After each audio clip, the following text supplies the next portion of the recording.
마르코가 전한 거룩한 복음입니다. 주님 영광 받으소서.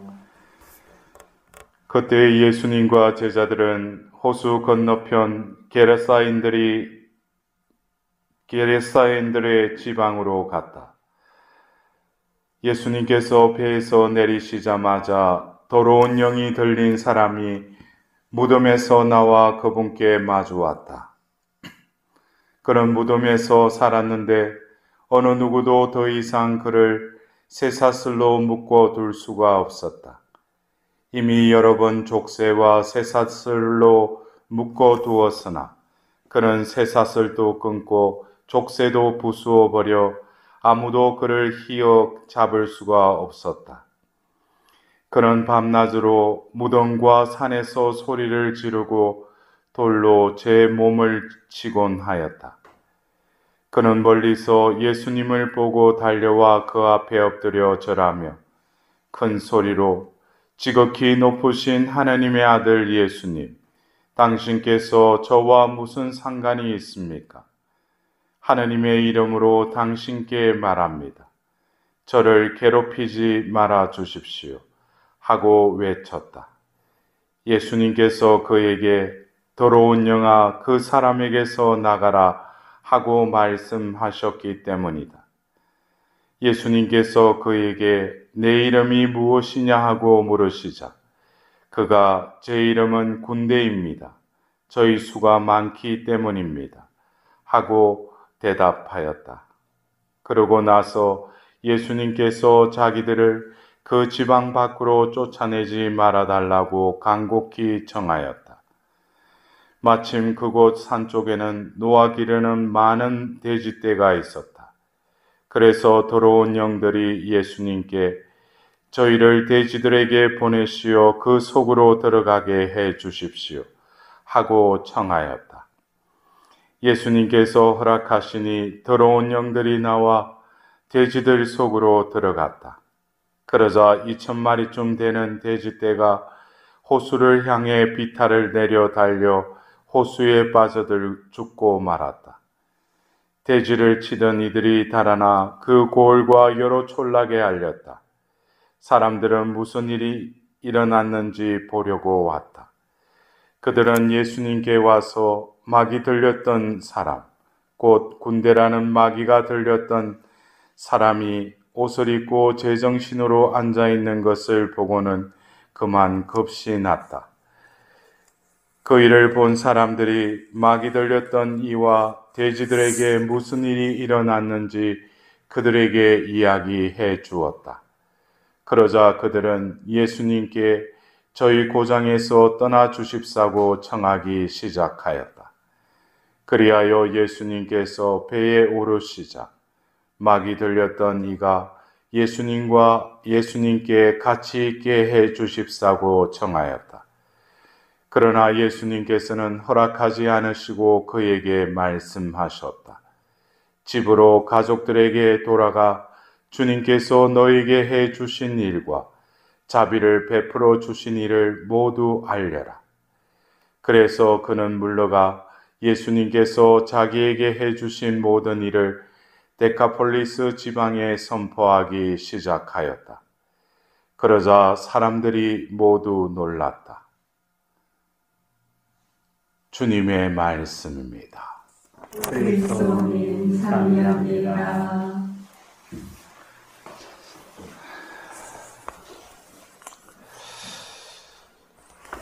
우리가 오늘 일독서에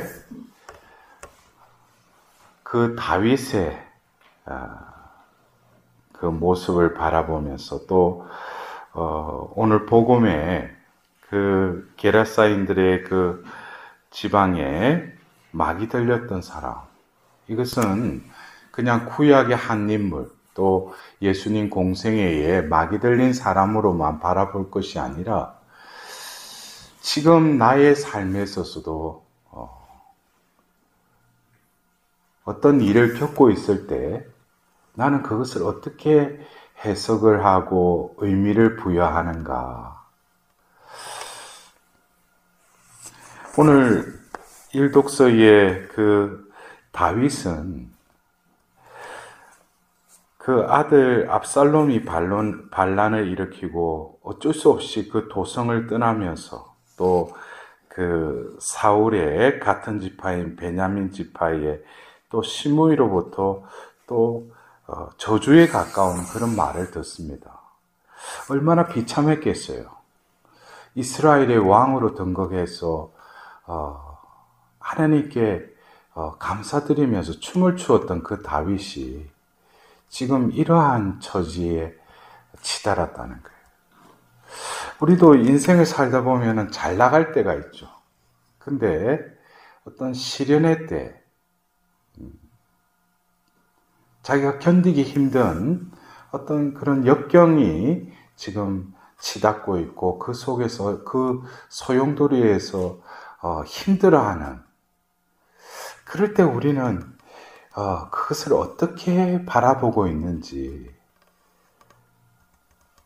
거기에서 어쩌면 다윗이 자신이 낳은 그 아들을 못마땅해 하면서 어떻게 아버지를 거슬러 저렇게 할 수 있는가 하고 분노를 일으키고 저 아이를 제거할 어떤 다른 방법을 모색하는 것이 어떻게 보면 당연하죠, 왕으로서. 근데 다윗은 오늘 우리가 들었던 복음 그 독서의 마지막에 주님께서 나의 불행을 보시고 오늘 내리시는 저주를 선으로 갚아주실지 누가 알겠소. 그러니까 이런 모든 사항들을 다윗은 자신만이 겪는 이런 사항이 아니라 하나님하고의 관계를 늘 염두에 뒀다는 거예요. 그래서 이것은 여러분들이 며칠 전에도 우리가 사무엘 하건에 밧세바를 범하고 나서 죄를 짓고 나서 나탄을 통해서 하나님께서 이미 다 알고 계시죠. 그리고 그것에 대한 응당한 그 죄의 대가를 또 하나님께서는 말씀하셔요. 우리가 어떤 때 내한테 왜 이런 불행이 오는가, 내가 왜 이런 시련을 겪어야 되는데, 그것을 어떤 지금 겪고 있는 것만 생각을 하는데 그것을 하나님의 눈에서 자신의 삶을 한번 비추어서 하나님의 그 마음을 내가 의도하심을 내가 깨닫는다면은 내가 겪어야 될 그 역경의 그 소용돌이 속에서 빨리 빠져나가게 해주신다는 거예요. 그런데 내가 그 안에 갇혀서 내가 왜 이럴까?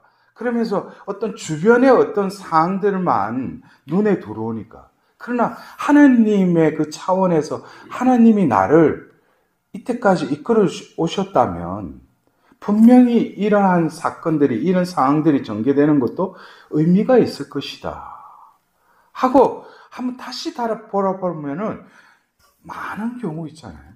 우리 그래요. 저도 우리 신자분들 고해성사나 면담을 통해서 그런 이야기 듣죠. 근데 속단하지 말라고 그래요. 그리고 이것을 너무 섣불리 자신이 생각하는 지향대로 하나님께 자꾸 청원하지 말라고 그래요. 그 의미를 깨달아야 돼요. 거기에는 많은 경우 뭡니까? 내 죄악의 결과예요. 이것은 차치해놓고 그냥 일어난 그 상황 속, 그리고 눈에 보이는 어떤 이런 상황을 또 유발시킨 또 사람이나 어떤 요인들이 있을 거 아니에요. 그것만 탓하고 그러면은 해결책이 없어요. 이 모든 것은 하나님이 다 주재하고 계시다는 거예요. 그것이 바로 뭐예요? 신앙인의 신뢰고 믿음이죠. 그래서 다윗이 어떻게 보면은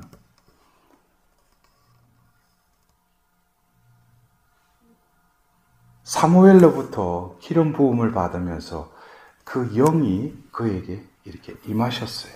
그 안에 하나님의 영이 임했어요. 그리고 다윗은 사울을 도망쳐 다니면서 피해서 온갖 짓을 다 했어요.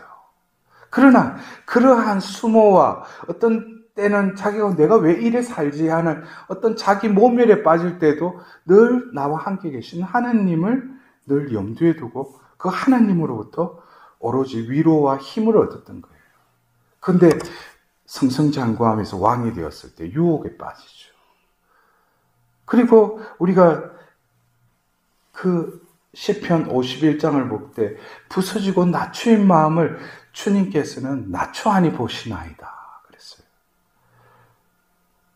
다윗은 늘 하나님과 그 관계가 맺어져 있었어요. 자기 필요할 때만 맺으려고 하고 자기 필요 없으면 느슨하든지 끊어져도 신경 안 쓰는 것이 아니라 어느 한 상황 속에서도 하나님하고의 관계가 무엇보다도 중요했던 거예요. 그러니까 오늘 일독서의 이 말씀을 듣노라면 다윗의 마음보를 볼 수 있는 거예요. 자기가 죄를 짓고 하나님이 응당히 그에 대한 죄값이라고 하면은 우리가 너무 단편적인 해석이고, 하나님은 뭡니까? 당신의 그 도구로 쓰셨죠. 왕으로 책봉하셨죠. 근데 거기에 걸맞으면 어떻기 때문에 하나님께서 그것을 정화시키기 위한 어떤 과정이 필요했던 거예요. 그래서 우리가 어떤 때는 이런 어떤 현실에서 겪게 되는 고통처럼 명약이 없죠. 그 겪을 때는 하나님한테 어떤 본능적으로 이걸 왜 나에게 주시냐고 이걸 피해가게 해달라고 하는데, 고통처럼 내 영혼에 명약은 없어요. 고통을 겪어야지만이 인간이라는 존재는 하나님 안에서 처리되는 것이죠. 그래서 이 다윗의 이 말씀, 오늘 내리시는 저주를 손으로 갚아주실지 누가 알겠소? 하나님은 손으로 갚아주시죠. 그러나 이것은 하나님하고의 관계를 늘 어떻게 내가 맺고 있는가, 그것이 관건이지, 내가 구일기도 바치고 백단 바쳤다 해서 하나님이 그냥 저주를 그냥 바꿔주시고 그런 분은 아니에요. 하나님은 우리를 구원하시는 분이에요. 구원에 합당한 자로 이 생애의 광야를 거쳐가서 남은 자로서의 그 가나안 땅에 발을 내딛는 자가 구원받는 것이죠. 투덜거리고 왜 우리는 먹을 것을 안 주냐고, 왜 이렇게 목마른데 왜 그렇게 계속 투덜거리고 그런 불만하는 사람들은 어떻게 됩니까? 결국 광야만 뺑뺑 돌다가 광야에서 그냥 죽는 거예요. 그것을 통과해야죠. 오늘 이 복음에 우리는 너무나도 이 게라사인의 그 마귀 들린 이 부마자의 이 이야기를 들을 때, 예수님이 그 마귀를 또 돼지떼에게 또 가라고 허락하자 그들이 바다에 빠져 죽었구나. 근데 오늘 저는 이 복음의 말씀을 묵상하면서 이 부마자, 이 사람의 삶을 이렇게 다시 한번 이렇게 쭉 바라봤어요. 어떻게 보면 제 삶과 별반 차이 없어요. 마귀를 어제 우리 주일 복음 말씀에도 그렇고 오늘 복음에는 뭐라고 해요? 마귀를 더러운 영이라고 그래요. 더러운 영. 더럽다는 거예요. 더럽다라는 것은 오염되어 있다는 것이죠. 우리가 깨끗한 영은 뭡니까? 하나님만을 소유한 자. 철부지같이 이해타산적으로 살아가는 것이 아니라 오로지 하나님의 섭리에 내맡긴 어린아이와 같은 영혼들, 그것이 깨끗한 영혼들이죠. 더러운 영. 여러분들 그래요? 마귀가 이 사람 같은 경우는 부마자라고 그러죠. 왜? 자기 의지대로 이렇게 움직일 수 없을 정도로 그의 영혼을 속박한 게 아니라 그의 인격을 속박해버린 거예요. 그래서 무덤 주변에서 살고 족쇄와 쇠사슬도 끊고 그런 거예요. 이건 마귀가 하는 것이죠. 근데 군대라고 그랬어요.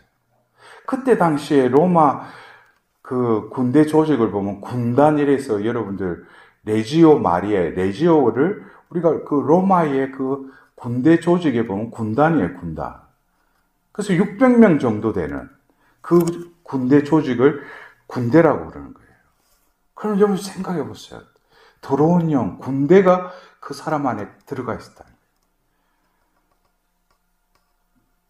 여러분들 우리가 어떤 때는 내가 성령이 내 안에 머무신다 그러지만은 많은 경우 더러운 영이 어느 한 부분에 계속 우리를 속박시키고 그 악습, 그리고 어떤 각자의 약점들, 그것은 우리가 이 더러운 영들에게 진정으로 우리가 해방되려면은 다윗과 같이 부서지고 낮추인 마음을 낮추하니 보시나이다 하고 하나님께 온전히 자신을 내어드리고 굳센 영으로 순전의 영으로 저를 다시 일으켜 주소서 하면서 주님께로 향하려고 하는 오롯한 마음이 있을 때 이 더러운 영은 물러가는 것이죠. 우리가 살아가면서 얼마만큼 하나님의 영, 거룩한 영에 이끌려서 살아간다고 생각하셔요. 오늘 하루도 나에게 속박되어 있지 않더라도 더러운 영이 나를 이간질하는 거예요. 생각과 말과 행위를 통해서. 그러나 우리는 그를 그럴싸하게 그냥 무마해버려요. 제가 피정을 하면서도 언젠가 우리 신자들에게도 고백했지만 제 안에 더러운 영이 있으리라고는 그 더러운 영들이 얼마나 겉모술수로 나를 이렇게 하나님과 멀어지게 하는지. 그래서 마귀의 특징은 뭡니까? 하나님과 나와의 관계를 자꾸 무마시키고 끊어버리려고 하는 거예요.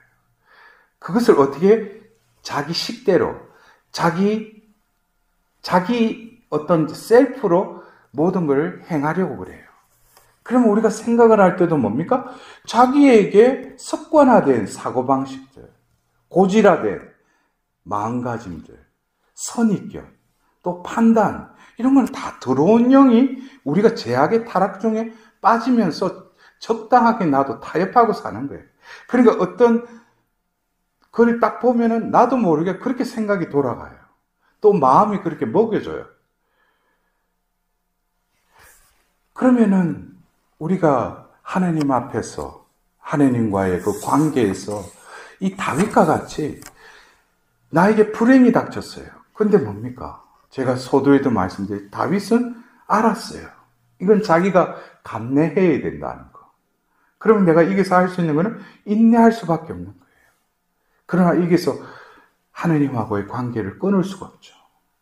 그럴 때일수록 하나님의 그 관계를 다시금 새롭게 하려고 시편 51장의 그 기도를 계속 바쳤던 게 하나님께. 그래서 하나님께서 다시 그를 올려주시죠. 그래서 오늘 이 게라사의 이 부마자인 경우에도 결국 마귀가 나가고 나서 예수님께서 그러셔요. 처음에는 예수님과 함께 있게 달라는데 예수님께서 허락하지 않으셔요. 그리고 뭐라고 합니까? 집으로 가족들에게 돌아가 주님께서 너에게 해주신 일과 자비를 베풀어 주신 일을 모두 알려라. 이것은 뭐냐면은 우리가 무슨 자신이 어떤 체험을 했다가 알리라는 게 아니고 자신의 존재가 바뀌어버렸잖아요. 멀쩡해졌죠? 이것을 증거하라는 거예요. 여러분들 그래요. 어떤 때 복음을 전하는 게 내가 기괴하고 보면 어떤 초월적인 어떤 현상을 내가 어떤 기적적인 일을 당한 것을 전하라는 게 아니라 네 존재가 바뀐 것을 증거하라는 거예요. 이게 복음이에요. 내가 이번에 뭐가 필요했는데 자비상가가 100돈 바치고 하니까 하나님 금방 응답해 주셨다. 그거야 하나님 복음이 아니에요. 내가 바뀌었다는 거예요. 내 사고방식이 바뀌었다는 거예요. 내 삶의 태도가 바뀌었다는 거예요. 내 존재가 바뀐 것이죠. 이것이 바로 뭡니까? 하나님의 자비를 입은 거예요. 자비를 베풀어 달라고 할 때 이렇게 기복적으로 뭘 이루어 달라고, 그거는 하나님의 자비를 온전히 이해하지 못한 기도죠. 하나님의 자비는 뭡니까? 죄악에 빠져 있는 영혼을 다시 건져주시는 거예요. 거기서 끝나는 게 아니죠. 자비를 베푼 그가 그 구렁텅이에서 벗어났죠. 그러면 이제 온전한 사람으로 하나님의 회복된 자로서 사람들에게 증거가 되라는 것이죠. 그럴 때 사람들이 보고 어떻게 하겠어요? 오늘 복음의 마지막에 뭡니까? 그는 물러가 예수님께서 자기에게 해주신 모든 일을 데카폴리스 지방에 선포하기 시작하였다 그랬어요. 사람들은 그의 말도 들었지만 그의 존재를 보게 된 거예요. 그러자 사람들이 모두 놀랐다. 여러분들 그래요. 여러분들도 그렇게 하나님께 자비를 구하고 또 자비를 입었다면은 여러분들을 접한 이들이 어떻게 놀랄 수밖에 없는 거예요. 어떻게 당신이 이렇게 됐으냐. 그것이 진정한 복음 선포입니다. 여러분들 오늘 우리는 일독서의 그 다윗 또 그리고 오늘 복음의 한 부마자를 바라봅시다. 올곧이 하느님과의 관계를 끊임없이 잡고 그 안에서 몸부림치고 있는 그 다윗의 모습. 자비를 입고 이제 새로운 존재로 사람들에게 하나님의 그 자비를 증거하는 자로 변화된 그 부마자의 모습을 바라보면서 나는 과연 어떠한 존재로 살아가고 있는지, 자비로우신 예수님 앞에서 내가 그렇게 기도하지만 나는 과연 자비를 입고 그 자비를 전하는 삶으로 내 삶이 전향되었는지, 다시금 우리 죄인인 나 자신과 우리 모두 이 미사를 통해서 하나님께 자비를 구해야 할 것입니다.